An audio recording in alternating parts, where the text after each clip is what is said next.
নবী করিম সাল্লাল্লাহু আলাইহি সাল্লামের মেরাজ এটা ছিল দুনিয়ার সকল যুক্তি, সকল বুদ্ধি এগুলোর ঊর্ধ্বে অলৌকিকত্বের চূড়ান্ত রূপ।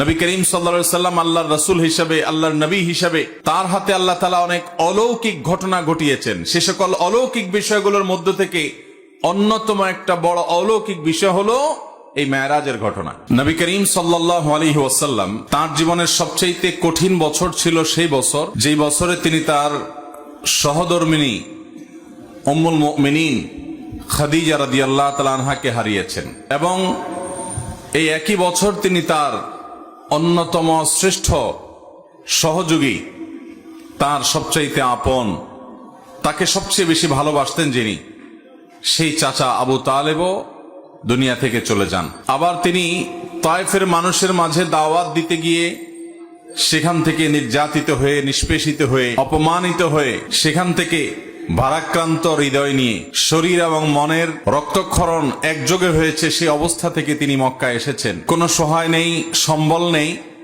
এরকম কঠিন একটা সময়, কঠিন একটা পরিস্থিতি তিনি পার করেছেন।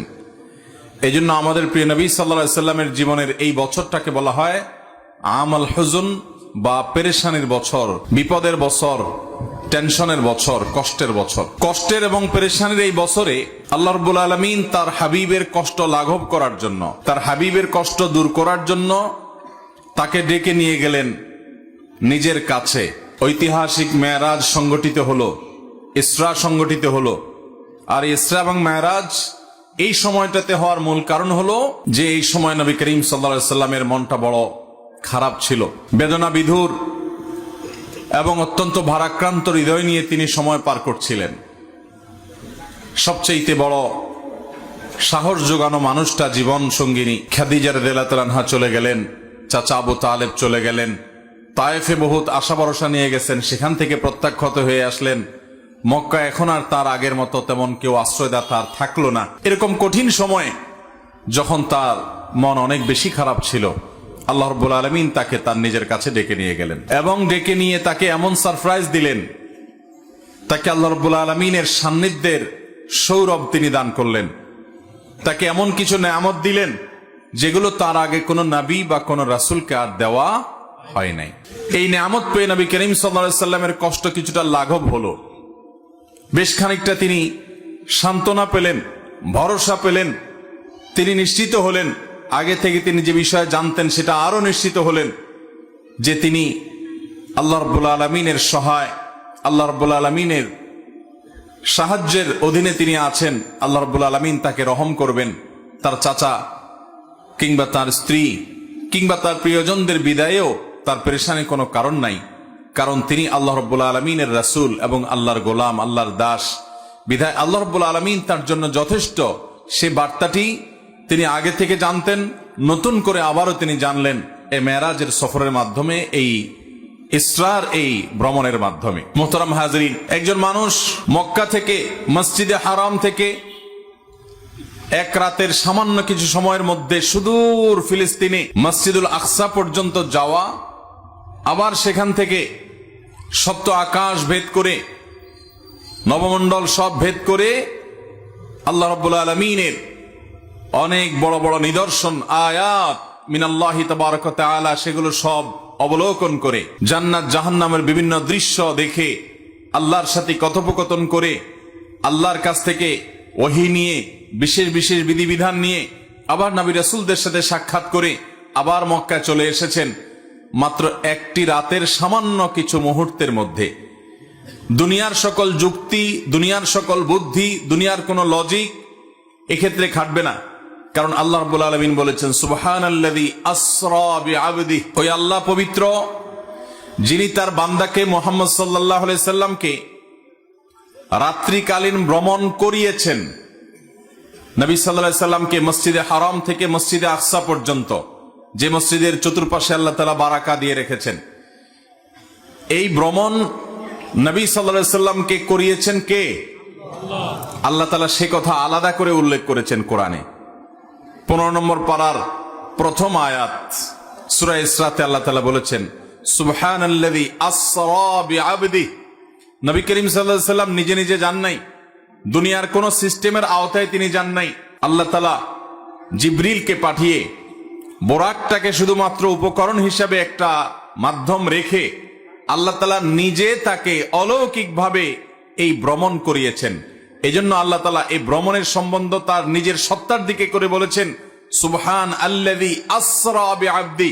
তিনি ওই সত্তা পবিত্রতম, তিনি পবিত্র যিনি তার বান্দাকে রাত্রিকালীন এই ভ্রমণটা তিনি করিয়েছেন। তাহলে এই ভ্রমণের সম্বন্ধ আল্লাহ দিয়ে করা হয়েছে, তিনি নিজে করেছেন। আর আল্লাহ তাআলা সম্পর্কে ইমানদারের ঈমান হলো যে আল্লাহ তাআলা কাদির, তিনি যা চান তার সবকিছু তিনি কুন বললেই ফায়াকুন সেটি হয়ে যায়। বিধায় মেরাজ এবং ইসরার ঘটনা নিয়ে যদি কোনো সন্দেহ সংশয় থাকে, বিশেষ করে ইসরা নিয়ে যদি কোনো সন্দেহ থাকে, তাহলে সেক্ষেত্রে কোরআনের প্রতি সন্দেহ করার নামান্তর, কারণ কোরআনে আল্লাহ তাআলা এই ঘটনা উল্লেখ করেছেন।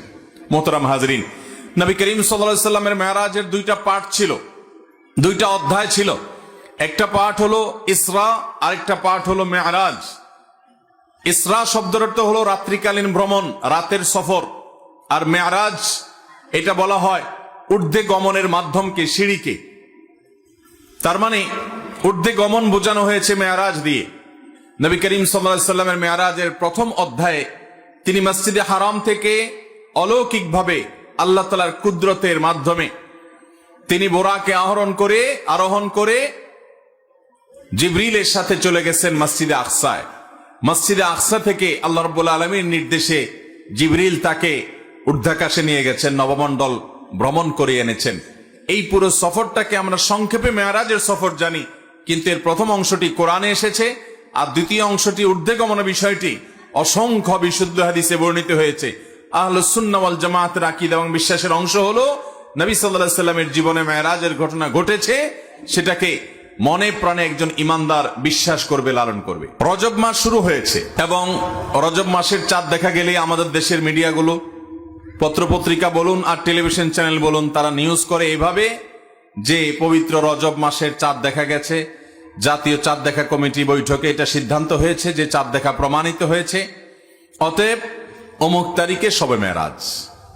রজব মাস আসলেই আমরা এই মাসে শবে মেরাজ আছে, সেটা অমুক তারিখে, এই জিনিসটা আমাদের দেশের প্রায় সব মানুষের কাছে সংবাদ মাধ্যমগুলো পৌঁছে দেয়। কিন্তু যেই সংবাদটা পৌঁছানো দরকার, যেই সংবাদটা পৌঁছানোর জন্য কোরআনে তাকিদ দেওয়া আছে, সেই সংবাদটা এদেশের শতকরা তো দূরের কথা, হাজারে একজন মানুষও জানে কিনা সন্দেহ। সেটা হলো রজব মাস হলো সম্মানিত 4 মাসের একটা। আল্লাহ তাআলা কোরআনে কারীমে বলেছেন, ইয়াসআলুনাকা আনিশ শাহরিল হারাম কিতালিন ফীহি কুল কিতালুন ফীহি কাবীর ইলা আখিরিল আয়া। আল্লাহ তাআলা অন্য আয়াতে বলেছেন, ইন্না ইদ্দাতাশ শুহুরি ইনদাল্লাহি 12 শাহরান ফী কিতাবিল্লাহ ইয়াওমা খালাকাস সামাওয়াতি ওয়াল আরদ মিনহা আরবাআতুন হুরুম। বছরে 12টি মাস আছে। এই 12 মাসের মধ্যে 4টি মাসকে আল্লাহ রাব্বুল আলামিন কোরআনে ঘোষণা দিয়েছেন সম্মানিত মাস। সেই সম্মানিত 4 মাসের একটি হলো এই রজব মাস। আমরা রজব মাস আসলে মেরাজের মাস এটা জানি, অথচ রজব মাস যে সম্মানিত 4 মাসের এক মাস, সম্মানিত মাস হিসাবে এই মাসে বিশেষ কিছু করণীয় বর্জনীয় আছে, সে বিষয়ে এদেশের বেশিরভাগ মুসলমান জানে। মোহতারাম হাজরিন, এখন প্রশ্ন হলো যে এই মাসে কি আদৌ মেরাজ হয়েছে কিনা। এ বিষয়ে ঐতিহাসিক এবং হাদিস বিশারদ, হাদিস বিশ্লেষক, ওলামা একরামের প্রায় 16টির মতো মত আছে। কতটি মত আছে? 16টি মত। অনেক ইমাম বলেছেন নবী করিম সাল্লাল্লাহু আলাইহি সাল্লামের মেরাজ হয়েছে রজব মাসে। এর মধ্যে নির্দিষ্ট করে 27শে রজব, এই রাতে 27তম রাত রজব মাসের এই রাতে মেরাজ হওয়ার কথা বলেছেন ইমাম আব্দুল গনি আল মাকদিসি রাহিমাহুল্লাহ সহ আরো কয়েকজন হাতে গোনা ইমামগণ। আর এর বাইরে অনেক বড় বড় ইমাম, অনেক বড় বড় মুহাদ্দিস এবং ইতিহাসবিদগণ, তাদের মত অনুযায়ী নবী সাল্লাল্লাহু আলাইহি সাল্লামের মেরাজ হয়েছে অনেকের মতে রমজান মাসে, অনেকের মতে রবিউল আউয়াল মাসে, অনেকের মতে শাওয়াল মাসে। এক একজন এক এক মত দিয়েছেন এবং সেটি নবী সাল্লাল্লাহু আলাইহি সাল্লামের হিজরতের 1 বছর আগে হয়েছে, এই মতটি বেশিরভাগ মুহাদ্দিস এবং ওলামাদের মত। আবার অনেকে হিজরতের 4-5 বছর আগে হওয়ার মত দিয়েছেন। সর্বসাকল্যে প্রায় 16টি মত আছে এই মেরাজ ঠিক কবে হয়েছে সে বিষয়টি নিয়ে। তাহলে এখান থেকে বোঝা গেল রজবের 27 তারিখটি নবী করিম সাল্লাল্লাহু আলাইহি সাল্লামের মেরাজের রাত। এই রাতেই তার মেরাজ ঘটেছে এমনটি নিশ্চিত করে বলার মতো কোনো সুযোগ আদৌ, কিন্তু আমরা এটাকে নিশ্চিতভাবে মেরাজের রাত হিসাবে জানি, আমরা বলিষ্ঠভাবে এটাকে চূড়ান্তভাবে মেরাজের রাত হিসাবে আমরা জানি। অথচ এটা অন্য 10টি মতের মতো একটি মত, বরং বেশিরভাগ ইতিহাসবিদদের মত, বেশিরভাগ ফুকাহা একরাম, ওলামা একরাম, মুহাদ্দিসিন একরামের মত হলো নবী সাল্লাল্লাহু আলাইহি সাল্লামের মেরাজ রবিউল আউয়ালে হয়েছে। যাই হোক, এটা একটা ঐতিহাসিক বিষয়। তার মেরাজ হয়েছে এটা সত্য, কোন মাসে হয়েছে, কোন তারিখে হয়েছে, সেটা নিয়ে ইতিহাসবিদদের মধ্যে মত পার্থক্য আছে। একজন ইমানদার হিসাবে কখন তার মেরাজ হয়েছে এই বিষয়টি আমাদের কাছে এতটা গুরুত্বপূর্ণ নয় যতটা গুরুত্বপূর্ণ নবী করিম সাল্লাল্লাহু আলাইহি সাল্লামের মেরাজে তিনি কি দেখেছেন, কেন তার মেরাজ হয়েছে, সেখান থেকে তার নিয়ে আসা শিক্ষাগুলো কি, সেখানে কি কি ঘটনা ঘটেছে, সেখান থেকে আমাদের নেয়ার বিষয় কি আছে, এটা হলো ইমানদার হিসেবে আমাদের জন্য গুরুত্বপূর্ণ। নবী সাল্লাল্লাহু আলাইহি সাল্লামের মেরাজের তারিখ, ক্ষণ, সন এটা যদি এত গুরুত্বপূর্ণ হতো তাহলে বুখারীতে, মুসলিমে, তিরমিজিতে, আবু দাউদে, নাসাইতে বিভিন্ন হাদিসের কিতাবে নবী সাল্লাল্লাহু আলাইহি সাল্লামের মেরাজের তারিখ, তার সন এগুলো খুব গুরুত্বের সাথে উল্লেখ করা হতো। নবী সাল্লাল্লাহু আলাইহি সাল্লামের জীবনে অনেক ঘটনা ঘটেছে, যেই ঘটনাগুলোর তারিখ, সন, ক্ষণ এগুলোকে সাহাবীরা এত বেশি গুরুত্বের সাথে সংরক্ষণ করার ব্যাপারে তারা বিশেষ নজর দিতেন না। যত বেশি নজর দিতেন নবী করিম সাল্লাল্লাহু আলাইহি সাল্লামের ওই ঘটনার মূল শিক্ষণীয় বিষয় কি সেদিকে। অতএব মোহতারাম হাজরিন, আমাদেরকে জানতে হবে যে আমাদের নবী সাল্লাল্লাহু আলাইহি সাল্লাম মেরাজে গিয়ে কি দেখেছেন। তিনি মেরাজে গিয়ে যে বিষয়গুলো দেখেছেন এর ভিতরে একটা বিষয় হলো তিনি জিবরিলকে দেখেছেন। জিবরিল ফেরেশতাকে তিনি তার আপন যে সুরত, তার আসল যে রূপ, সেই রূপে তিনি দেখেছেন। বিভিন্ন বর্ণনা দ্বারা প্রমাণিত যে জিবরিলকে আল্লাহ রাব্বুল আলামিন কতগুলো ডানা দিয়েছেন? 600 ডানা, এবং তার এক একটি ডানা এক প্রান্ত থেকে অপর প্রান্ত যতদূর মানুষের চোখ যায় ততদূর পর্যন্ত বড়। এত দীর্ঘ, এত বড়, বৃহৎ 600 ডানা আল্লাহ তাআলা তাকে দিয়েছেন। জিবরিলের যে আসল রূপ, মহা সৃষ্টি আল্লাহ তাআলার, যে জিবরিল আয়াতুম মিন আয়াতিল্লাহ, আল্লাহর অসংখ্য নিদর্শনের মধ্যে জিবরিলের অস্তিত্ব একটা নিদর্শন। এটিকে নবী সাল্লাল্লাহু আলাইহি সাল্লাম মেরাজে তার আসল রূপে দেখার সুযোগ পেয়েছেন, এটি ছিল একটি। নবী করিম সাল্লাল্লাহু আলাইহি সাল্লামের মেরাজে তিনি আরো যা দেখেছেন তার মধ্যে দ্বিতীয় হলো বোরাক তিনি দেখেছেন। বোরাক একটি বাহন। এই বোরাক এটা ঘোড়া এবং গাধা এগুলোর সমজাতীয় কাছাকাছি পর্যায়ের এক ধরনের একটা বিশেষ বাহন, যেই বাহনের সমজাতীয় আরেকটা বাহন পৃথিবীতে নাই। এটা নবী করিম সাল্লাল্লাহু আলাইহি সাল্লামের জন্য আল্লাহ তাআলা স্পেশাল পাঠিয়েছেন।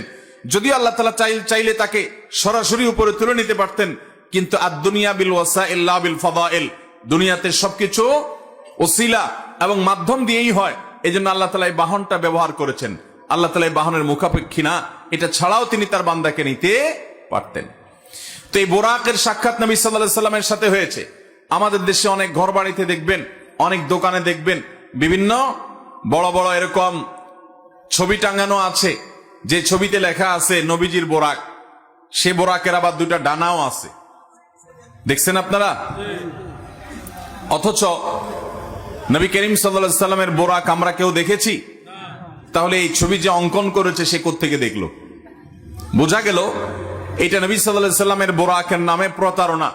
তার বোরাকের ধরন কেমন ছিল এটা তিনিই জানেন। হাদিসের বিবরণের সাথে বরং এই ছবির কোনো মিল পাওয়া যায় না। এখানে ডানা দেয়া হয়েছে, অথচ নবী সাল্লাল্লাহু আলাইহি সাল্লামের বিবরণ থেকে সেরকম কিছু এখানে যেরকম দেখা হচ্ছে সেরকম কি বোঝা যায় না।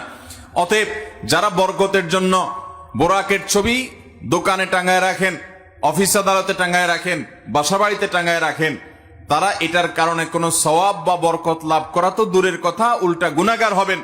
কারণ নবী সাল্লাল্লাহু আলাইহি সাল্লাম বলেছেন বুখারীর হাদিস, লা তাদখুলুল মালাইকাতু বাইতান ফিহি কালবুন আও সূরা, যে ঘরে কুকুর থাকে অথবা কোন প্রাণীর আকৃতি থাকে, ছবি থাকে, সেখানে আল্লাহর রহমতের ফেরেশতা প্রবেশ করবে।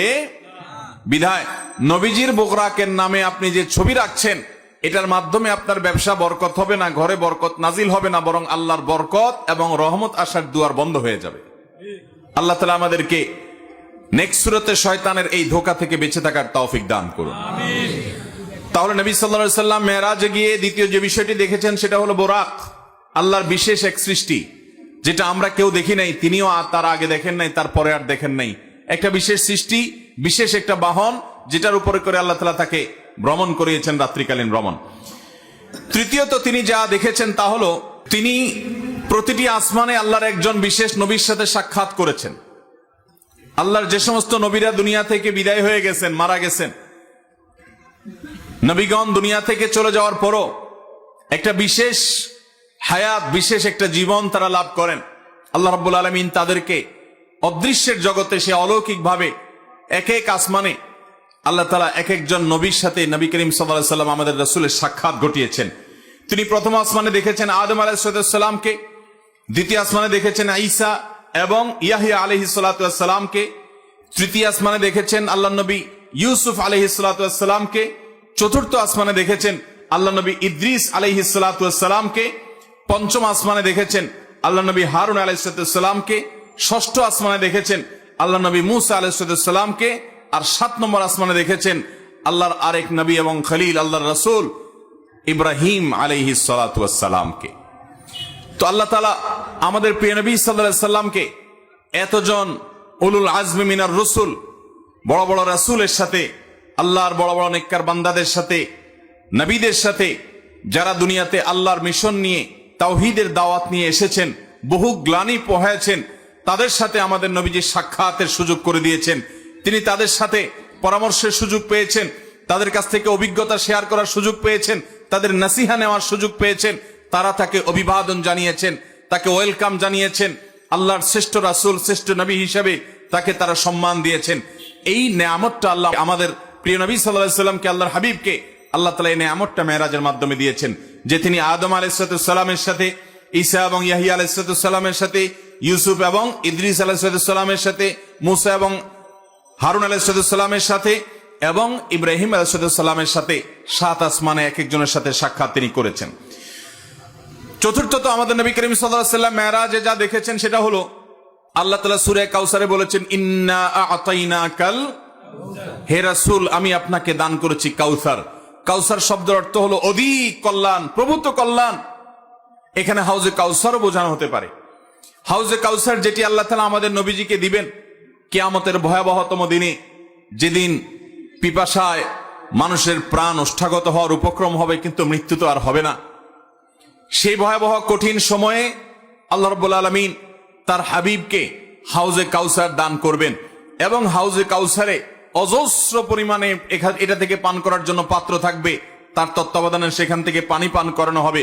তিনি তার উম্মতের মধ্য থেকে যারা সুন্নাহকে আঁকড়ে ধরেছে, বিদআত থেকে যারা দূরে থেকেছে, শিরক থেকে যারা দূরে থেকেছে, তাওহীদ যারা মজবুত করেছে, আকীদা ঈমান যারা বিশুদ্ধ করেছে, প্রতিটা আমলে সুন্নাতে রাসূলকে জেনে জেনে আমল করেছে, বিদআতকে ছুঁড়ে ফেলে দিয়েছে, এ আল্লাহর বান্দাদের জন্য, যারা নবী সাল্লাল্লাহু আলাইহি সাল্লামের দুনিয়া থেকে যাওয়ার পর তার দ্বীনের মধ্যে পরিবর্তন করে নাই, পরিবর্ধন করে নাই, কোন রকম বিদআত সংযোজন করে নাই, কোন বিয়োজন করে নাই, এই মানুষগুলোকে নবী সাল্লাল্লাহু আলাইহি সাল্লাম সেদিন হাউজে কাউসার থেকে পানি পান করাবেন।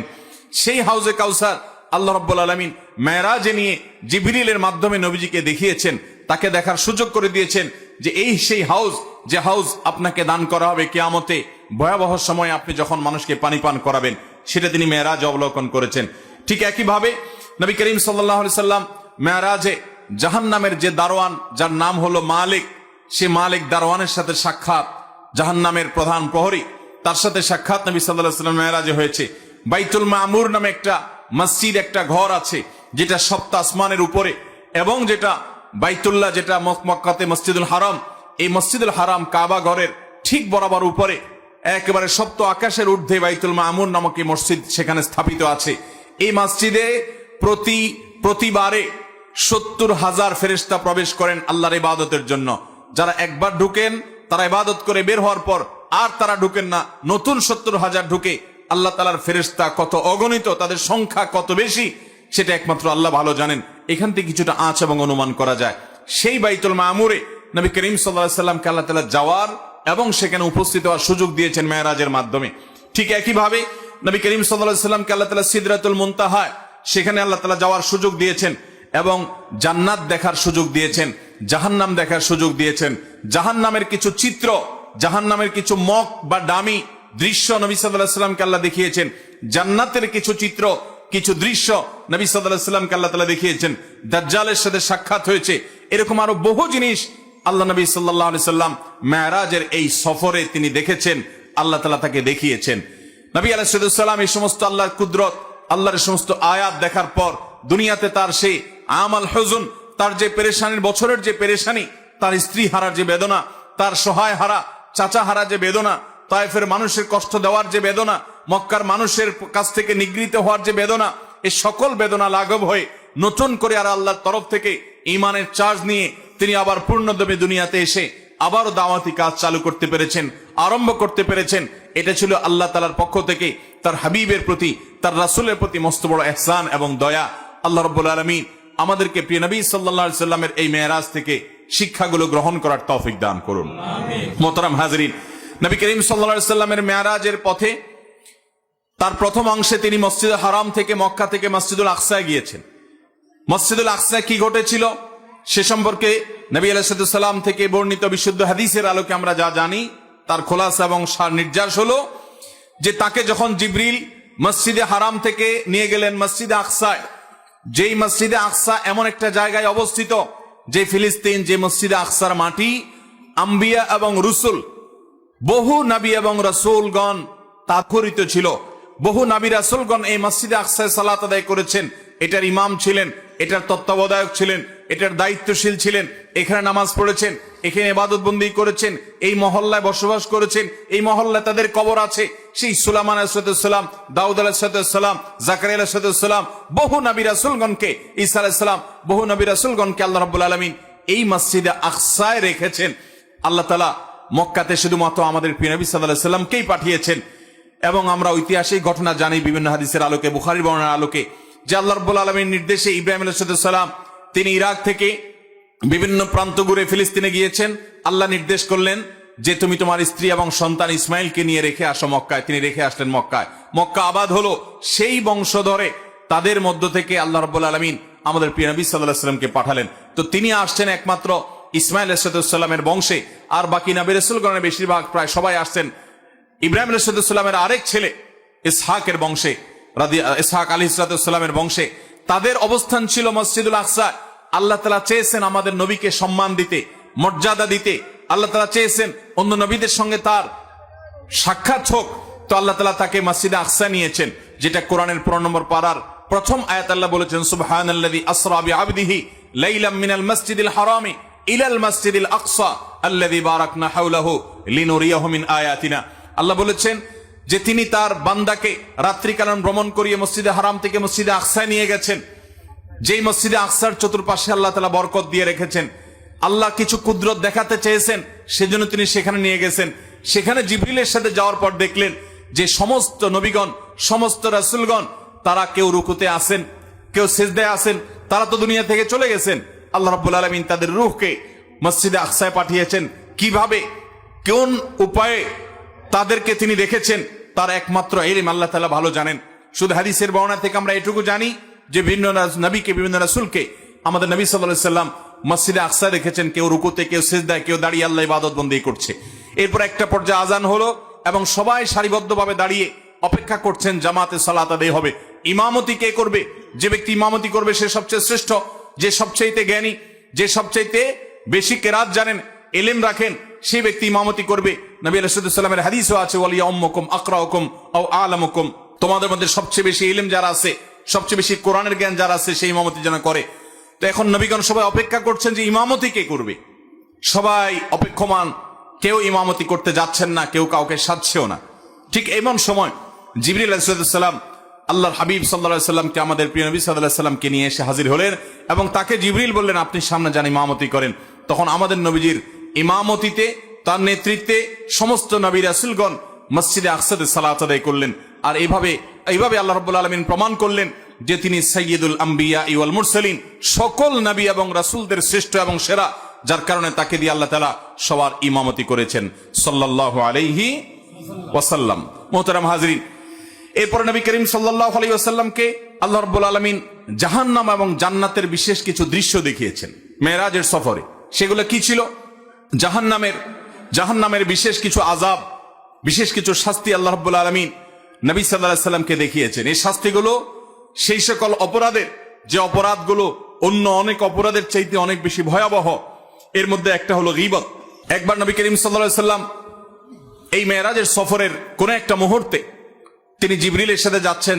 জিবরিল তাকে দেখালেন যে এ হলো জাহান্নাম, যেখানে আল্লাহর অবাধ্যরা, পাপিষ্ঠরা, যাদেরকে এই ঠিকানায় আসতে হবে, অনন্তকাল কাফেররা এখানে জ্বলতে থাকবে, শাস্তি হতে থাকবে, মৃত্যু হবে না, শুধু শাস্তি এবং কষ্ট ভোগ করতে থাকবে। এর মধ্যে জাহান্নামের একটা দৃশ্য নবী সাল্লাল্লাহু আলাইহি সাল্লাম এর চোখে পড়লো। তিনি দেখতে পেলেন যে কিছু লোক, তাদের হাতে অনেক বড় বড় নখ। এই নখগুলো সাধারণ কোনো নখ নয়, এগুলো লোহা পিতলের নখ, অনেক বড় বড়। তারা সেগুলো দিয়ে তাদের মুখ আঁচড়াচ্ছে এবং বুক আঁচড়াচ্ছে এবং সেখান থেকে রক্তক্ষরণ হচ্ছে।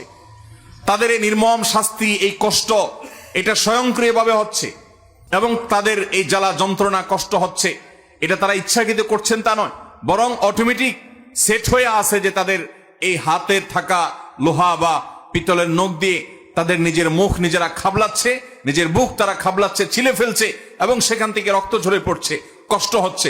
নবী সাল্লাল্লাহু আলাইহি সাল্লাম জিজ্ঞাসা করলেন জিবরিলকে, এরা কারা, কেন তাদের এই শাস্তি হচ্ছে?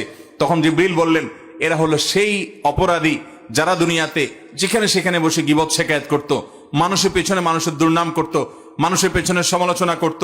কারোর দোষ হয়তো আছে, কিন্তু সেই দোষটা তার সামনে না বলে পেছনে অন্যদের কাছে বলে বেড়াতো।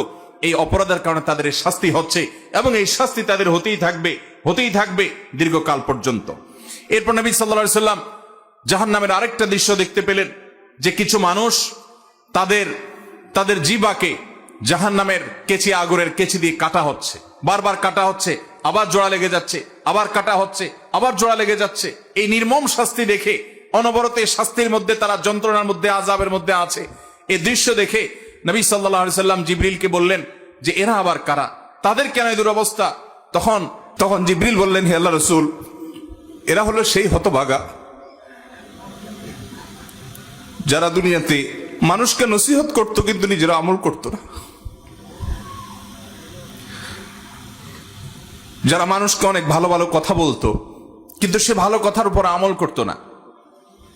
যে বক্তা, যে আলোচক, যে ওয়াইজ, যে লম্বা লম্বা লেকচার দেনেওয়ালা, যে হুজুর অনেক ভালো ভালো কথা বলতো কিন্তু নিজে আমল করতো না, তাদের শাস্তি হচ্ছে। নবী করিম সাল্লাল্লাহু আলাইহি সাল্লাম এই দৃশ্য দেখে তিনি বুঝতে পারলেন যে তার উম্মতের মধ্যে, মানব জাতির মধ্যে যারা মানুষকে সৎ কাজের আদেশ দেয়, অসৎ কাজের বাধা প্রদান করে, অনেক ভালো ভালো কথা বলে অথচ সে কথা অনুযায়ী আমল করে না, এই হতভাগা, এই কপাল পড়া, এই খারাপ মানুষগুলোর জন্য শাস্তি। আল্লাহ রাব্বুল আলামিন এই ভয়ঙ্কর শাস্তি থেকে বাঁচার মতো নেক আমল আমাদের সবাইকে করার তৌফিক দান করুন।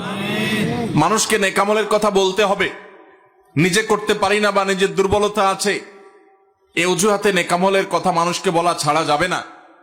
কিন্তু সবসময় মনে রাখতে হবে যে আমি যে কথাটি মানুষকে বলছি সে কথাটি আমি যে আমল করছি কিনা। আল্লাহ রাব্বুল আলামিন আমাদেরকে আমাদের প্রতিটি কথা আমরা যা বলি তার প্রতিটি হরফ অনুযায়ী আমাদেরকে আমলের তৌফিক দান করুন। মুহতারাম হাজরিন, নবী করিম সাল্লাল্লাহু আলাইহি সাল্লামকে জাহান্নামের আরো একটি দৃশ্য দেখানো হয়েছে।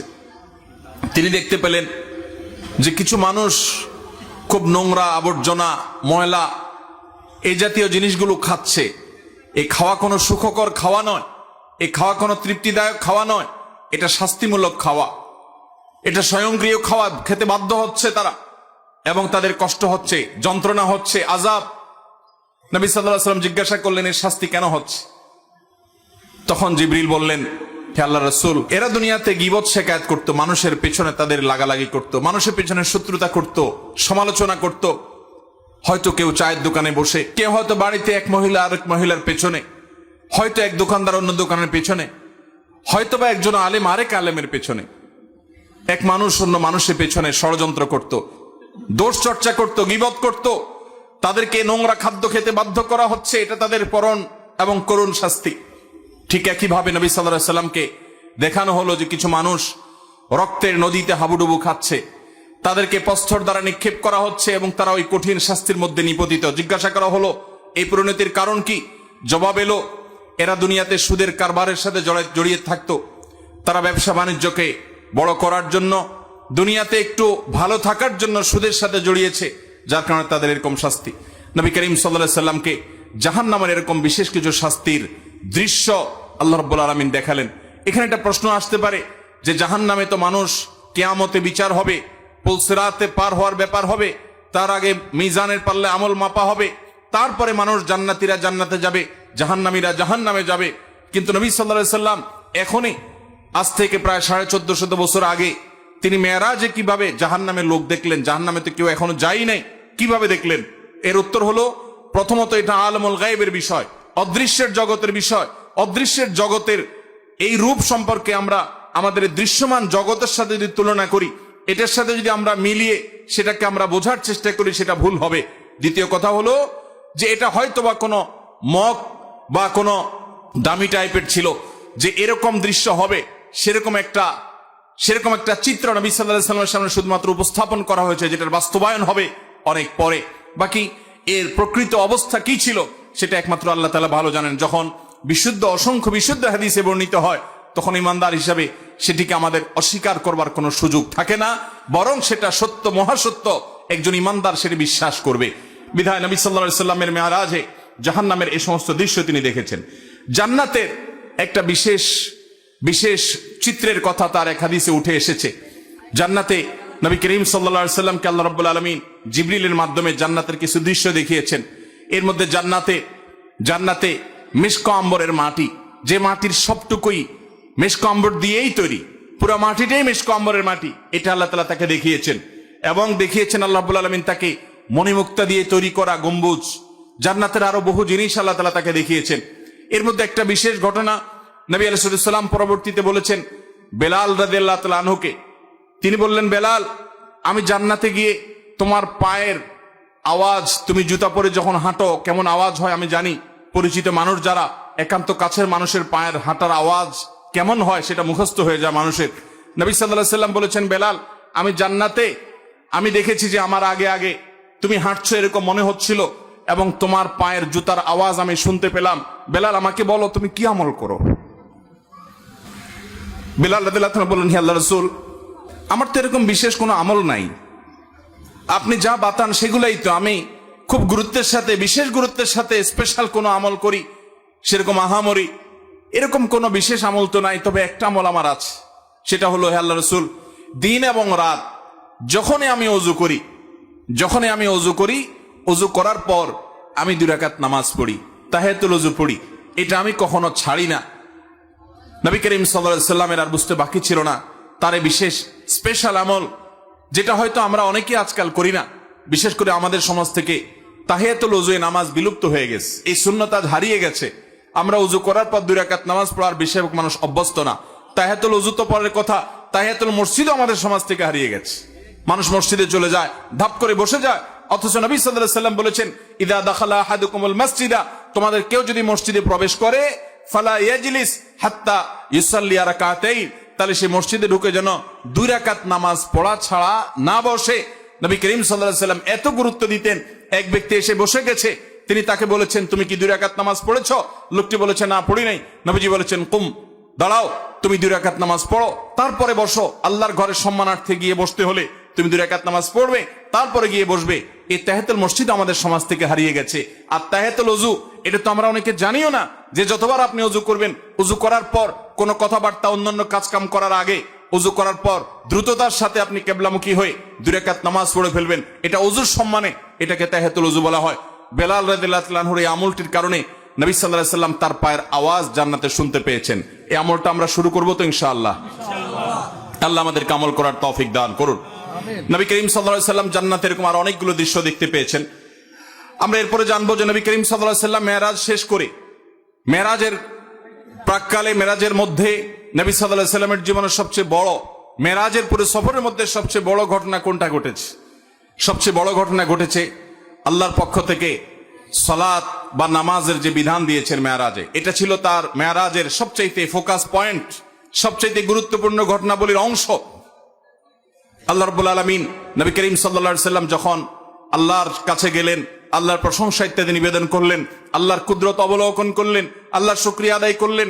তিনি যখন ফিরে আসছেন আল্লাহর অনুমতি নিয়ে, তখন আল্লাহ রাব্বুল আলামিন নবী করিম সাল্লাল্লাহু আলাইহি সাল্লামকে 50 ওয়াক্ত নামাজ দিলেন, যে যাও তোমার উম্মতের জন্য 50 ওয়াক্ত নামাজ দেয়া হলো।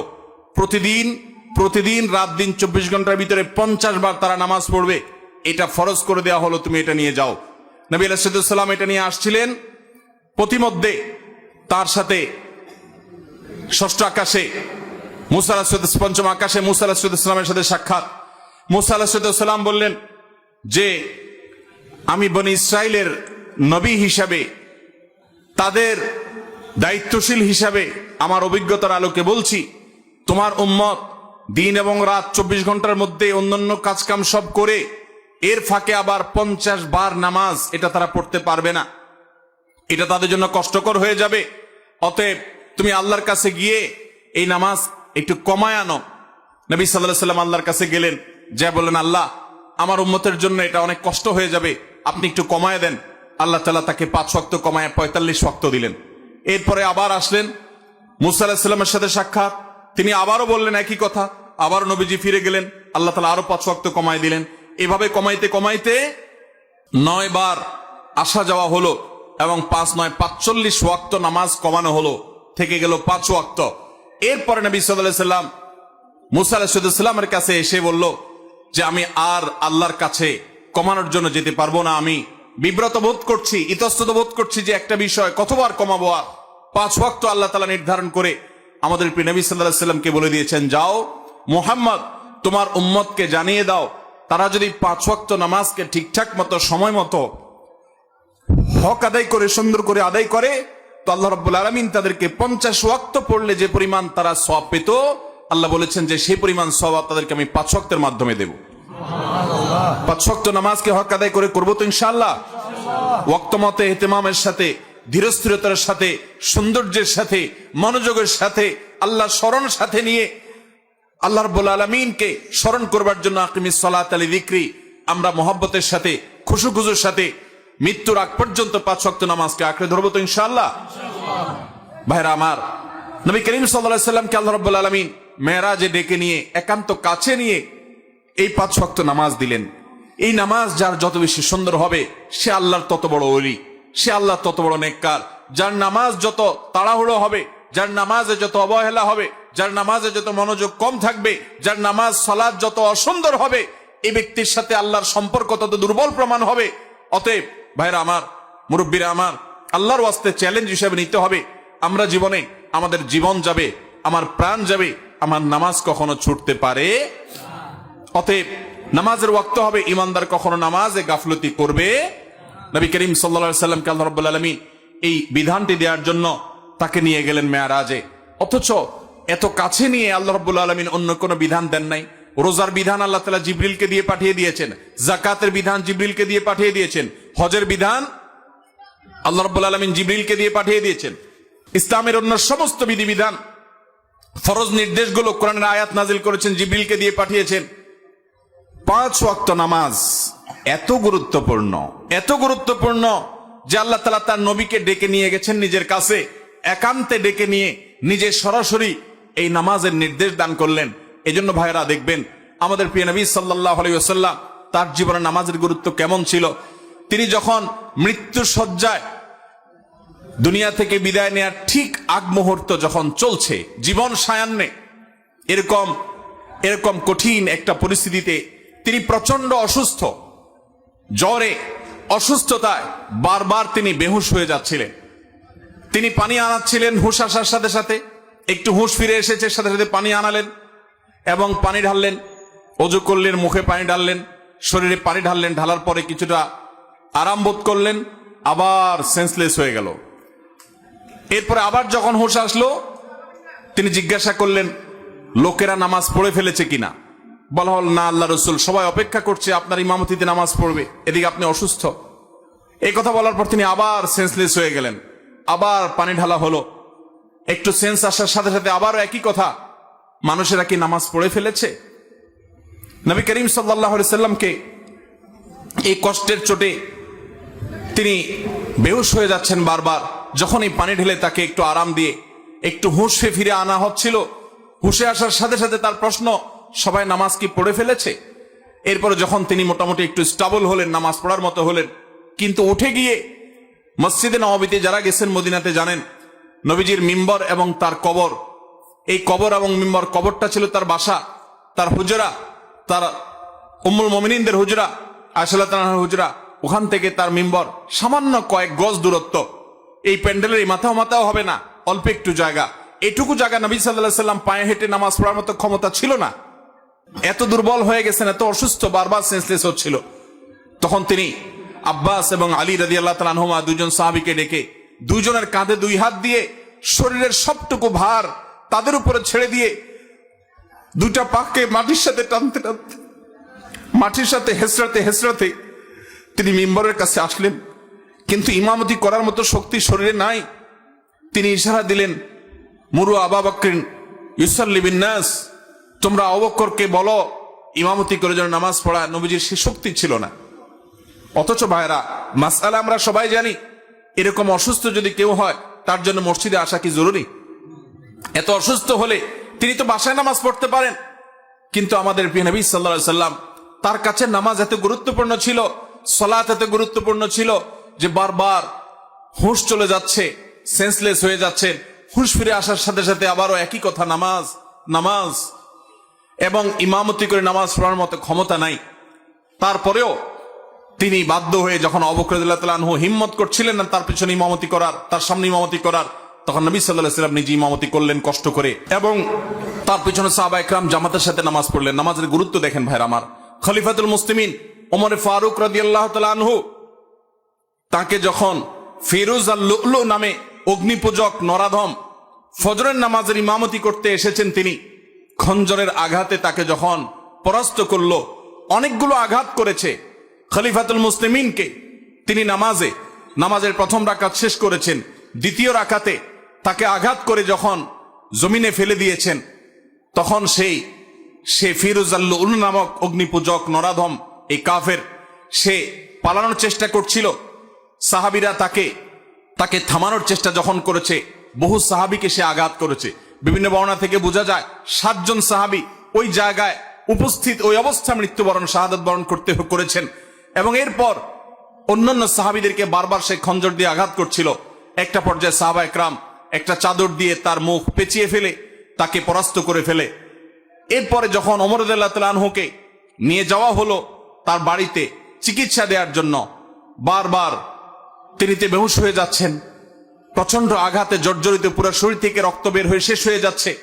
যখনই একটু তার সেন্স আসছে, তিনি তার পরিবারের লোকদেরকে বলতে লাগলেন, পানি নিয়ে আসো। সবাই গ্লাসে করে বা কোনো বাটিতে করে পানি নিয়ে আসতে লাগলো, এমন ভাবে সবাই মনে করেছে উনি পানি পান করবে। তিনি বলেন, না, পানি পান করার পানি তো না, ওজুর পানি নিয়ে আসো, কারণ আমার নামাজ তো বাকি আছে। ওজু করে তারপরে লোকদেরকে নির্দেশ করলেন নামাজের আয়োজন করার জন্য। ভাইরা আমার, নামাজের গুরুত্ব আজ মুসলমান আমরা বুঝি না। আল্লাহ রাব্বুল আলামিনের কাছে এটা এত গুরুত্বপূর্ণ। আপনি দাঁড়িয়ে পড়তে পারবেন না, বসে পড়বেন, বসে পড়তে পারেন না, শুয়ে পড়বেন, ইশারায় পড়বেন, ওযু করতে পারেন না, তায়াম্মুম করবেন। আপনার তায়াম্মুম করার ব্যবস্থাও যদি না থাকে, কোনো মাটি জাতীয় কিছু যদি আপনার হাতের কাছে না থাকে, তো ওই অবস্থায় আপনি নামাজ পড়বেন। সতর ঢেকে নামাজ পড়বেন। সতর ঢাকার মতো কোনো ব্যবস্থা যদি আপনার না থাকে, তাহলে ওই অবস্থায় আপনি বসে নামাজ পড়বেন। আপনি সমুদ্রে নিমজ্জমান, ওই অবস্থায় আপনি নামাজ পড়বেন। কিবলার দিকে ফিরে নামাজ পড়বেন। কিবলার দিকে ফিরতে পারেন না, তাহলে অনুমান করে কিবলার দিকে বা যেদিকে সম্ভব সেদিকে ফিরে সালাত আদায় করবেন। কিন্তু নামাজ মাফ নাই। যুদ্ধক্ষেত্রে পর্যন্ত সালাতের খৌফের বিধান আল্লাহ তাআলা কোরআন নাজিল করেছেন। সালাতুল খৌফ কি? সালাতুল খৌফ হলো যুদ্ধ চলছে রণাঙ্গনে, সম্মুখ যুদ্ধ, একেবারে মুখোমুখি আক্রমণ। এই মুহূর্তে নামাজের ওয়াক্ত হয়ে গেছে। নামাজ পড়তে গেলে শত্রুপক্ষ আক্রমণ করে সব শেষ করে ফেলবে। ইসলামের নির্দেশ, কোরআনের নির্দেশ হলো যে তখন তোমরা নামাজে জামাতের সাথে ওই অবস্থাতেও নামাজ পড়বে, কিন্তু একদল জামাতে নামাজ পড়বে, আরেক দল শত্রুদের সাথে লড়াই করে আত্মরক্ষা করবে। একদল যারা ইমামের সাথে নামাজ পড়ছে, তারা 1 রাকাত নামাজ শেষ করে, 1 রাকাত সালাত শেষ করে তারা চলে যাবে যুদ্ধে। যারা তখন যুদ্ধ করছিল, তারা এসে ইমামের পিছনে আবার দাঁড়িয়ে তারা 1 রাকাত পড়বে। তারা তাদের 1 রাকাত শেষ করে আবার চলে যাবে। 1 রাকাতের মাঝখানে যাওয়া জায়েজ নাই। কিন্তু যুদ্ধক্ষেত্রে সালাতুল খৌফের বিধান এটা জায়েজ আছে। যে তোমার জীবন রক্ষা করতে হবে, তোমার নামাজও রক্ষা করতে হবে।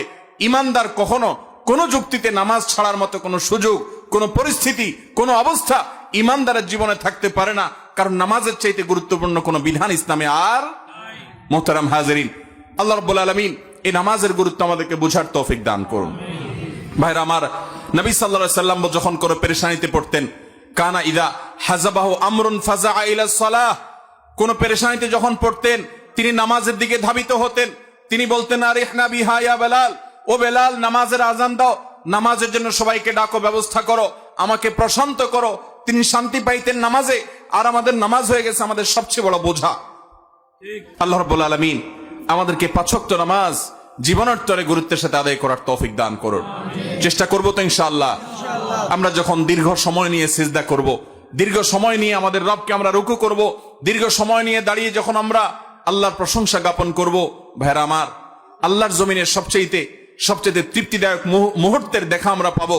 আপনি যখন তাহাজ্জুদে ভোর রাতে সবাই যখন ঘুমিয়ে থাকে, তখন উঠে যখন ওযু করে আপনি আল্লাহর দরবারে দাঁড়িয়ে যাবেন এবং লম্বা সময় নিয়ে আলহামদুলিল্লাহি রাব্বিল আলামিন পড়বেন, আর রহমানির রহিম, আমার রবের পরিচয় আপনি যখন দিবেন, আপনি যখন আল্লাহর সাথে কথা বলবেন। সালাতকে সহিহ মুসলিমের হাদিসে নবী সাল্লাল্লাহু আলাইহি সাল্লাম বলেছেন, বান্দা যখন নামাজ পড়ে ফাইন্নাহু ইউনাজি রাব্বাহু, তখন সে শুধু নামাজ পড়ে না, সে তার রবের সাথে কথোপকথন করে। অতএব 5 ওয়াক্ত নামাজের গুরুত্ব দেব তো ইনশাআল্লাহ।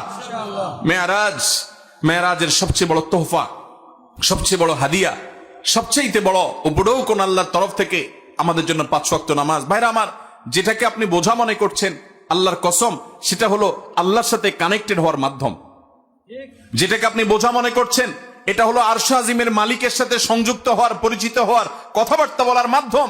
এটা অনেক বড় সুযোগ, এটা বোঝা নয়, এটা অনেক বড় নেয়ামত, এটা অনেক বড় সুযোগ। আল্লাহ আমাদেরকে বুঝার তৌফিক দান করুন। আমিন। মুহতারাম হাজরিন, নবী করিম সাল্লাল্লাহু আলাইহি সাল্লামকে আল্লাহ রাব্বুল আলামিন মেরাজের এই সকল দৃশ্য দেখবার সুযোগ করে দিয়েছেন।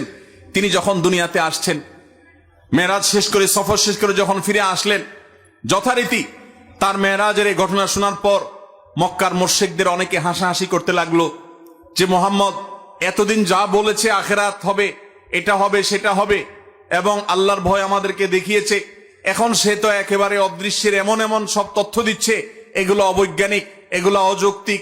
তারা রীতিমতো অস্বীকার করতে লাগলো এবং হাসাহাসি করতে লাগলো। আবু বকর সিদ্দিক রাদিয়াল্লাহু তাআলা আনহু, পুরুষদের মধ্যে যিনি সর্বপ্রথম ইসলাম গ্রহণ করেছেন, ইসলামের প্রথম খলিফা, প্রিয় নবী সাল্লাল্লাহু আলাইহি সাল্লামের সবচেয়ে কাছের মানুষ, সবচেয়ে আপন মানুষ, আবু বকর রাদিয়াল্লাহু তাআলাকে জিজ্ঞাসা করলো কেউ একজন যে এই সম্পর্কে তোমার বক্তব্য কি?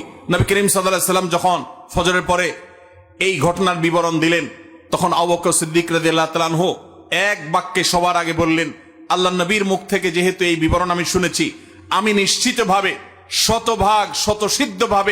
শতভাগ নিশ্চিতভাবে আমি জানি এটি ঘটেছে, এবং এই ঘটনার ব্যাপারে আমার চুল পরিমাণ কোনো সন্দেহ নাই। এই সাক্ষ্য দেওয়ার সাথে সাথে আল্লাহর হাবিব সাল্লাল্লাহু আলাইহি সাল্লামের তরফ থেকে এতদিন যাকে মানুষ আবু বকর জানতো, নবীজির পক্ষ থেকে নতুন উপাধি তিনি পেলেন। তাকে বলা হলো তিনি সিদ্দিক, সত্যবাদী, সত্যায়নকারী, সত্যকে সত্য বলে স্বীকারকারী এবং অকপটে স্বীকারকারী। সবার আগে যিনি নবীর নবুয়তকে পুরুষদের মধ্যে স্বীকার করে নিয়েছেন, সবার আগে যিনি নবীর মেরাজের এই অলৌকিকত্বকে স্বীকার করেছেন, বিশ্বাস করেছেন, ঈমান এনেছেন, আল্লাহ রাব্বুল আলামিন তাকে সিদ্দিকের এই উপাধি পাওয়ার তৌফিক দিয়েছেন। তিনি মহাসত্যবাদী, সত্যকে সত্যায়নকারী হিসেবে তিনি সার্টিফিকেট পেয়েছেন। ইতিহাস তাকে আবু বকর সিদ্দিক বলে জানে, কিন্তু সিদ্দিক এই উপাধি পেয়েছেন তিনি এই মেরাজের ঘটনাকে কেন্দ্র করে। অথচ অনেক দুর্বল ইমানের মুসলমান, অনেকে মোরতাদ হয়ে গেছে এই ঘটনা শুনে। অনেক কাফেররা হাসাহাসি করতে লাগলো। কিছু মুশরিকরা নবী সাল্লাল্লাহু আলাইহি ওয়াসাল্লামের ইন্টারভিউ নেওয়ার জন্য প্রস্তুত হয়ে গেল। আচ্ছা মুহাম্মদ, তুমি নাকি রাতে মসজিদুল আকসা ঘুরে এসেছো, আচ্ছা বলো দেখি মসজিদুল আকসার স্ট্রাকচার সম্পর্কে তোমাকে কিছু প্রশ্ন করি। তারা অনেকগুলো প্রশ্ন করলো। নবী করিম সাল্লাল্লাহু আলাইহি সাল্লাম মসজিদে আকসায় গেছেন রাতে গিয়ে আবার ফিরে এসেছেন। পুরো স্ট্রাকচার তো দেখা সম্ভব নয়। আল্লাহ তাআলা তার নবীর সত্যতা প্রমাণের জন্য মুজিজা হিসাবে তার সামনে সে চিত্র ধরে রেখেছেন। তিনি একটা একটা করে প্রশ্ন উত্তর দিলেন। অনেক মুশরিকরা তার এই অলৌকিকত্ব দেখার পর যখন বাস্তবতার সাথে মিলে গেল, তখন তার প্রতি নতুন করে ঈমান এনেছে সাল্লাল্লাহু আলাইহি। মুহতারাম হাজরিন, এভাবে মেরাজের ঘটনার পরিসমাপ্তি ঘটলেও কিয়ামত পর্যন্ত আগত সকল ইমানদার নারী পুরুষের জন্য মেরাজের এই ঘটনা বহু শিক্ষা বহন করে। তো শিক্ষা এই মেরাজ আমাদেরকে দিয়ে যায়।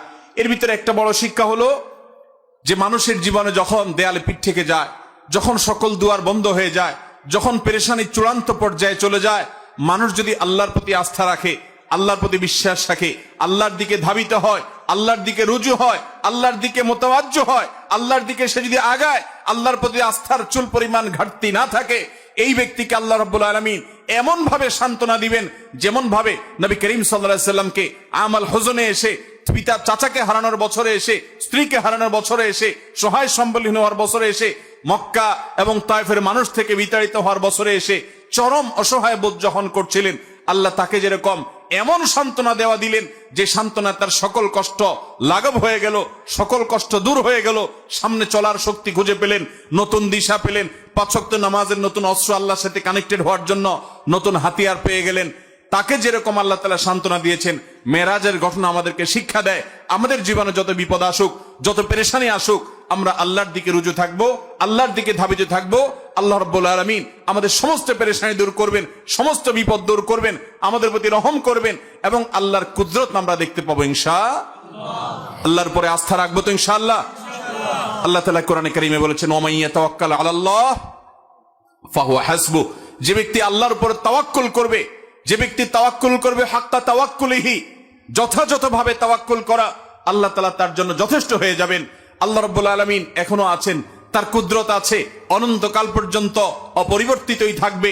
আল্লাহ রাব্বুল আলামিনের সেই আল্লাহ তাআলার সেই কুদরত যদি আমরা দেখতে চাই, আমাদের প্রয়োজন হলো সবর, আমাদের প্রয়োজন ধৈর্য, আমাদের প্রয়োজন অটল, আমাদের প্রয়োজন অবিচলতা, আমাদের প্রয়োজন আল্লাহর উপরে আস্থা এবং ভরসাকে পূর্ণ মাত্রায় ধরে রাখা। আল্লাহ তাআলা আমাদের সবাইকে সেই তৌফিক দান করুন, আমিন। মেরাজের যে সকল বিষয় আমাদের শিক্ষা হিসাবে পাই, তার মধ্যে থেকে অন্যতম গুরুত্বপূর্ণ একটা বিষয় হলো 5 ওয়াক্ত নামাজ, যেটা বলছিলাম এতক্ষণ, যে এই নামাজটা এত গুরুত্বপূর্ণ নির্দেশ যে অন্য নির্দেশ দেওয়ার জন্য আল্লাহ নিজের কাছে ডেকে নেন নাই, কিন্তু এই নির্দেশ দেওয়ার জন্য আরশে আজিমের মালিক তার নিজের কাছে ডেকে নিয়ে গেছেন। এই নামাজ কখনো ছাড়বো? আল্লাহ আমাদের সবাইকে 5 ওয়াক্ত সালাত সারা জীবন গুরুত্বের সাথে আঁকড়ে ধরে রাখার তৌফিক দান করো, চেষ্টা করবো তো ইনশাআল্লাহ। ভাইরা আমার, এর বাইরে রজব মাস যে মাসটা শুরু হয়েছে, এই মাসে মেরাজের ঘটনা সংঘটিত হোক বা অন্য মাসে সংঘটিত হোক, ইতিহাস যেটাই থাকুক, ঘটিত হয়েছে, এটাই সংঘটিত হয়েছে, এটাই বড় কথা। তারপরও এই মাসের বিশেষ করণীয় আছে, বেশিরভাগ মুসলমানরা আমরা জানি না। এই মাসটা সম্মানিত 4 মাসের একটি মাস। আল্লাহ রাব্বুল আলামিন এই মাসকে সম্মান দিয়েছেন। সম্মানিত 4 মাসের বাকি 3 মাস কোনটা? বাকি 3টা ধারাবাহিক মাস, সালাসুন মুতাওয়ালিয়াত, 3টা ধারাবাহিক মাস। তার প্রথমটি হলো জিলকদ, এরপরটা হলো জিলহজ, এরপরটা হলো মুহররম। জিলকদ, জিলহজ, মুহররম 3টা ধারাবাহিক মাস। আর রজব ও মুদর আল্লাযী বাইনা জুমাদা ওয়া শাবান, আর রজব মাস যেটা এখন আমরা পার করছি, বাংলাদেশের বেশিরভাগ মুসলমানরা রজব মাস 2, 4, 5 দিন, 10 দিন, 20 দিন, এমনকি গোটা মাস শেষ হয়ে যায়, জানেও না যে আগের মাস জুমাদা সানিয়া মাসের সাথে এই মাসের একটা পার্থক্য আছে। আগের মাসটা সাধারণ জেনারেল মাস, কিন্তু এটা সম্মানিত মাস। কোরআন যাকে বিশেষ মর্যাদাপূর্ণ মাস ঘোষণা করে দিয়েছে, আমরা অনেকে জানিও না রজব মাস কখন আসে, কখন যায়, এই মাসের কি মর্যাদা আছে আমরা জানি না। আল্লাহ তাআলা কোরআনে কারীমে সূরা তাওবায় বলেছেন, এই মাস যখন শুরু হয়, ফালা তাজলিমু ফিহিন্না আনফুসাকুম, অন্য সময় পাপাচার্য করা যাবেই না। সম্মানিত মাসের সম্মান রক্ষার্থে যে কোনো পাপ, অপরাধের কাজ, গুনাহের কাজ থেকে বাঁচার জন্য একটু বিশেষভাবে চেষ্টা করতে হবে। এই রজব মাসে যে কোনো পাপ করতে গিয়ে যদি আপনার বুক একবারও আপনার ভেতর থেকে যদি আপনাকে বাধা দেয়, তাহলে বুঝতে হবে আপনি এই মাসের সম্মান অন্তত জেনেছেন, অনুধাবন করেছেন। এই ধারণাই আমাদের সমাজ থেকে বিলুপ্ত হয়ে গেছে। আল্লাহ তাআলা আমাদেরকে সম্মানিত মাসের সম্মান রক্ষা করার তৌফিক দান করুন, আমিন। ভাইরা আমার, এর বাইরে সম্মানিত মাসে যুদ্ধ বিগ্রহ করাকে আল্লাহ তাআলা নিষেধ করে দিয়েছেন। আমরা ঝগড়াঝাটি থেকে বেঁচে থাকার চেষ্টা করব। এই ছাড়া এই মাসে অন্যান্য রুটিন যে 5 ওয়াক্ত নামাজ ইত্যাদি আছে, অন্য সময়ের চাইতে এই মাসের বিশেষ গুরুত্বের সাথে করবে। এর বাইরে শবে মেরাজের আমল বলতে কোনো কিছু আছে কিনা, এটা একটা বড় প্রশ্ন। আমরা যখনই রজব মাস শুরু হয়, তখনই আমরা জিজ্ঞাসা করতে থাকি আলেমদের কাছ থেকে যে শবে মেরাজের নামাজ কিভাবে পড়বো, এই শবে মেরাজের আমলটা কি। শবে মেরাজ উপলক্ষে সারা রাত জেগে ইবাদত করা এবং শবে মেরাজ উপলক্ষে 26তম দিন পার হয়ে 27তম রাত যখন শুরু হয়, তখন সাহারি খেয়ে 27 রজবে রোজা রাখা, এটা আমাদের সমাজে বহুল প্রচলিত। অথচ ভাইরা আমার, যেটা আমরা শুরুতে বলেছি, রজব মাসের 27 তারিখে নবী সাল্লাল্লাহু আলাইহি ওয়াসাল্লামের মেরাজ হয়েছে এমনটি নিশ্চিত কোনো বিষয় নয়। নবীজির মেরাজ হয়েছে সেটা মহাসত্য, সেটা চরম সত্য। সেটা কি রজবে হয়েছে, না জমাদাল, নাকি সে রবিউল আউয়ালে হয়েছে, নাকি রমাদানে হয়েছে, নাকি শাওয়ালে হয়েছে, 15-16টি মত আছে ইতিহাসবিদদের। যদি ধরেও নেই আমরা রজবের এই 27 তারিখেই হয়েছে, যেমন কোন কোন ইমামগণ বলেছেন, সে আলোকে যদি আমরা ধরেও নেই, তারপর আমরা বলবো নবী সাল্লাল্লাহু আলাইহি সাল্লামের মেরাজ হয়েছে হিজরতেরও আগে। এরপর নবী সাল্লাল্লাহু আলাইহি সাল্লাম প্রায় 11 বছর বেঁচে ছিলেন। এই পুরো সময় জুড়ে কখনো তিনি মেরাজ দিবস, মেরাজ রজনী উদযাপন এটা তিনি কখনো করেছেন বলে কোনো জাল বা জয়ীফ হাদিসে পর্যন্ত বর্ণিত হয়নি। বিধায় মেরাজের এই ঘটনার পুনরাবৃত্তি বা এই ইতিহাস, ওই তারিখটার পুনরাবৃত্তিকে আপনার কেন্দ্র করে প্রতি বছর একটা বিশেষ দিনকে শবে মেরাজ উদযাপন করা, রাতভর বিশেষভাবে ইবাদত করা, দিনভর বিশেষ গুরুত্ব দিয়ে রোজা রাখার কথা বিশুদ্ধ কোনো হাদিস দ্বারা প্রমাণিত নয়। আমরা শুধুমাত্র মেরাজের বিষয় থেকে শিক্ষা গ্রহণ করব, মেরাজ থেকে আনিত নামাজটা আমরা আদায় করব। এর বাইরে এই তারিখকে কেন্দ্র করে রাতভর ইবাদত আপনি অন্য সময় করতে চাইলে এই মাসেও করেন, এই রাতেও করেন, অন্য সময় নফল নামাজ পড়েন, আপনি এই দিনে নফল নামাজ পড়ার নিষেধ নাই। কিন্তু মেরাজকে কেন্দ্র করে কোনো নামাজ, মেরাজকে কেন্দ্র করে কোন রোজা, এটা কোন বিশুদ্ধ হাদিস দ্বারা বর্ণিত হয় নাই। অনেকে এই রজব মাসে বিশেষ উমরা করেন, যেটাকে উমরায়ে রজবিয়া বলে। এটার বিশেষ ফজিলতের কথা মানুষ নিজেরা অনেকে বানিয়ে নিয়েছে, অথচ এটিও কোনো বিশুদ্ধ হাদিস দ্বারা বর্ণিত হয়নি। অনেকে 27 রজবে সালাতুর রাগায়েব নামে বিশেষ প্রক্রিয়া, বিশেষ নামাজ পড়ে, এটাও কোনো হাদিস দ্বারা বর্ণিত হয় নাই। আল্লাহ কোরআনে বলেছেন, মা আতাকুমুর রাসূল ফাখুযু ওয়া মা নাহাকুম আনহু ফান্তাহু, তোমাদেরকে রাসূল যা দিয়েছেন সেটা আঁকড়ে ধরো, যা নিষেধ করেছেন সেটা থেকে তোমরা বেঁচে থাকো। মন গড়া কোনো আমল করলে সওয়াব তো হবেই না, উল্টা বরং গুনাহ হবে। আমাদের সমাজে অনেক মানুষ আছেন যারা আজকাল এই সমস্ত কথা শুনলে বলেন যে এটা নাই সেটা নাই, কিছু লোক বাইরে হয়েছে, এটা নাই সেটা নাই শুধু বলে। ভাইরা বাবারা আমার, কোরআন এবং হাদিসে যদি থাকে আপনি 100 বার আমল করেন, আপনি একটু দেখেন, একটু যাচাই করেন, একটু চেক করেন। কোরআন হাদিস অনুবাদ হয়ে গেছে, কোনো বই পুস্তক নয়, হয় কোরআনে, আল্লাহর নবী করিম সাল্লাল্লাহু আলাইহি ওয়াসাল্লামের কোন হাদিসে। ইসলাম ফাউন্ডেশন প্রায় সবগুলো বইয়ের অনুবাদ করেছে, বড় বড় প্রসিদ্ধ হাদিস গ্রন্থগুলো। আপনি চেক করে দেখেন যে মেরাজের রাতকে কেন্দ্র করে, মেরাজের দিনকে, দিবসকে কেন্দ্র করে কোনো আমল সাহাবায়ে কেরাম করেছে কিনা, নবী সাল্লাল্লাহু আলাইহি ওয়াসাল্লাম করেছে কিনা। তিনি যদি করে আপনি কেন করবেন না? আর যদি তিনি না করেন তো মনে রাখবেন, দেখতে মনে হয় নামাজ ভালো জিনিসই তো, আবার এখানে বাধা কেন? অনেকে বলেও যে রাত্রে মানুষ নামাজ পড়বে, চুরি তো করবে না, গান তো শুনবে না, তাহলে কিছু হুজুররা বাধা কেন দেয়? ভাইরা আমার, নামাজ আপনি পড়েন, এটাতে কোনো সমস্যা নেই, কিন্তু এই রাতে কোরআন হাদিসের নির্দেশ, ইসলামের নির্দেশ মনে করে যদি কোনো কাজ করেন, অথচ ইসলাম আপনাকে নির্দেশ করে নাই, তাহলে সেটা হলো মন গড়া আমল। মন গড়া আমলকে বলা হয় বেদাত, আর বেদাত হলো গোমরাহি, ভ্রষ্টতা। ওয়া কুল্লু দালালাতিন ফিন্নার, আর নবীজি বলেছেন সকল ভ্রষ্টতার ঠিকানা কোথায়? জাহান্নাম। আমরা যখন খেতে চাষ করি, চাষ করলে শুধুমাত্র যখন আপনি ধানের গাছ লাগান, শুধু ধান গাছ হয় না সাথে আগাছাও হয়? আগাছা দেখতে ধানের মতো না?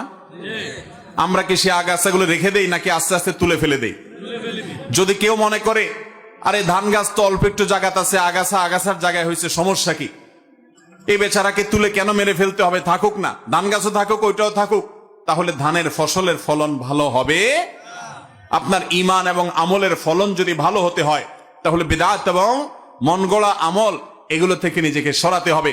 আপনি এমনি নিজে থেকে নফল আমল করেন, সেটা ভিন্ন কথা, কিন্তু বিশেষ কোন দিবসে কোরআন হাদিসে আছে বা ইসলামের নির্দেশ মনে করে, বিশেষ ফজিলত মনে করে যখন করবেন, তখন সেটা বিদআতে পর্যবসিত হবে। অতএব মেরাজ এটাকে উদযাপন নয়, আসুন মেরাজকে উপলব্ধি করার চেষ্টা করি।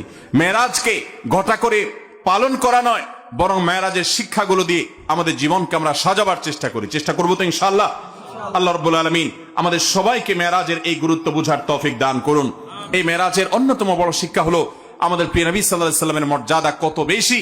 এই মেরাজ থেকে আমরা উপলব্ধি করার সুযোগ পাই, কারণ তিনি তার হাবিবকে ডেকে নিয়ে গেছেন এবং অন্য নবীদের সাথে সাক্ষাৎ করিয়েছেন, নবী এবং রাসূলদের ইমামতি করিয়েছেন। এতগুলো বিষয় দিয়ে আল্লাহ তাআলা প্রমাণ করেছেন তার হাবিবের মর্যাদা কত বেশি। সেই সাথে মসজিদে আকসা এবং বাইতুল মাকদিসের যে মর্যাদা অনেক বেশি, সেটাও কিন্তু এই মেরাজের ঘটনা থেকে বোঝা যায় যে আল্লাহর হাবিবকে আল্লাহ তাআলা সেখানে প্রথমে নিয়ে গেছেন এবং বলেছেন কোরআনে যে তার চতুর্পাশে আল্লাহ তাআলা বারাকা দিয়েছেন। অতএব আমরা মেরাজের এই সকল শিক্ষাগুলো আমরা অর্জন করার চেষ্টা করব তো ইনশাআল্লাহ। এই শিক্ষাগুলো ধারণ করব তো আমরা ইনশাআল্লাহ। আল্লাহ আমাদেরকে তৌফিক দান করুন। মোহতারাম হাজরিন, মসজিদে আকসায় যদি কেউ 1 রাকাত সালাত আদায় করে, বিভিন্ন রকম বর্ণনা আছে, কোন কোন বর্ণনা আছে আল্লাহ রাব্বুল আলামিন তাকে 500 রাকাত নামাজের সওয়াব আদায় সওয়াব দান করবেন। বহু নবী রাসূলগণ যে মসজিদের ইমাম ছিলেন, মুয়াজ্জিন ছিলেন, মুক্তাদি ছিলেন, সেই মসজিদে আল্লাহ রাব্বুল আলামিন জীবনের মৃত্যুর আগে আমাদেরকে একবার হলেও যাওয়ার তৌফিক দান করুন। অভিশপ্ত ইহুদিদের হাত থেকে দখল মুক্ত করে এই মসজিদকে মুসলমানদের অধীনে এনে মুসলমানদেরকে গোটা পৃথিবী থেকে যাওয়ার তৌফিক আল্লাহ তাআলা দান করুন। সবার চেষ্টা করব তো ইনশাআল্লাহ। হাদা মা ইনদি ওয়াল ইলমু ইনদাল্লাহ ওয়া জাযাকুমুল্লাহু খায়রা ওয়াসসালামু আলাইকুম ওয়া রাহমাতুল্লাহি ওয়া বারাকাতুহু। নিয়মিত ইউটিউব ভিডিও দেখতে সাবস্ক্রাইব করুন। নতুন নতুন ভিডিও পেতে ঘন্টা বাটনটি চাপুন।